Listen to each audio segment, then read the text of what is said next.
നവജാത ശിശുക്കളുടെ കണ്ണിൽ നിന്നും ചെറിയ രീതിയിൽ ഡിസ്ചാർജ് വരുന്നത് അല്ലെങ്കിൽ വെള്ളം വന്നുകൊണ്ടിരിക്കുന്നതൊക്കെ വളരെ കോമൺ ആയിട്ട് നമ്മൾ കാണാറുള്ള ഒരു കാര്യം തന്നെയാണല്ലേ.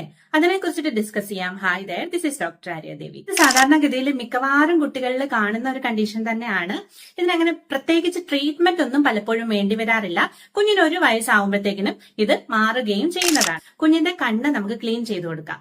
ഒരു കോട്ടൺ ഉപയോഗിച്ച് അത് ഒരു തിളപ്പിച്ചാർച്ച വെള്ളത്തിൽ മുക്കി പിഴിഞ്ഞിട്ട് വളരെ ജെന്റിലായിട്ട് ഈ ഭാഗത്ത് നിന്ന് ഇങ്ങനെ, അതായത് അകത്ത് നിന്ന് പുറത്തേക്ക് എന്നുള്ള രീതിയിൽ നമുക്ക് കണ്ണ് ക്ലീൻ ചെയ്ത് കൊടുക്കാവുന്നതാണ്. ഒരു പ്രാവശ്യം ഉപയോഗിച്ച് കോട്ടൺ വീണ്ടും ഉപയോഗിക്കാനായിട്ട് പാടില്ല. രണ്ടാമത് യൂസ് ചെയ്യുമ്പോൾ നമ്മൾ വേറൊരു കോട്ടൺ ഉപയോഗിച്ച് ഇങ്ങനെ ചെയ്യാവുന്നതാണ്. കുഞ്ഞുങ്ങളുടെ കണ്ണിൽ നിന്നും ഇങ്ങനെ ഡിസ്ചാർജ് വരാനുള്ള കാരണം എന്താണെന്ന് വെച്ച് കഴിഞ്ഞാൽ അവരുടെ കണ്ണിനെയും മൂക്കിനെയും കൂടെ ഘടിപ്പിച്ചിരിക്കുന്ന ഒരു ചെറിയ കുഴലുണ്ട്.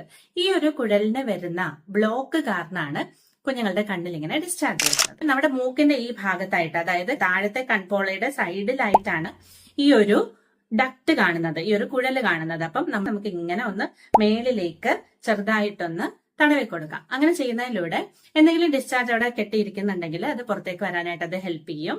പിന്നെ ഒരു ദിവസത്തിൽ 1 പ്രാവശ്യം നമ്മൾ ഇങ്ങനെ ചെയ്താൽ മതിയാകും. 1 വയസ്സിന് ശേഷവും കുഞ്ഞിന് ഇത്തരത്തിൽ ഡിസ്ചാർജ് വന്നുകൊണ്ടിരിക്കുന്നുണ്ടെങ്കിലോ ഈ ഒരു ഡിസ്ചാർജിന്റെ കൂടെ തന്നെ കുഞ്ഞിന് കണ്ണിന് ഉള്ളിൽ ചുമപ്പോ കണ്ണിന്റെ പോളയില് വീക്കമോ അല്ലെങ്കിൽ ഫീവറോ മറ്റ് ഇറിറ്റേഷൻസ് എന്തെങ്കിലും കുഞ്ഞ് കാണിക്കുന്നുണ്ടെങ്കിൽ നമ്മൾ അവരെ ഡോക്ടറിന്റെ അടുത്ത് കൊണ്ടുപോവുകയും പ്രോപ്പർ ആയിട്ടുള്ള ഒരു ട്രീറ്റ്മെന്റ് എടുക്കുകയും വേണം.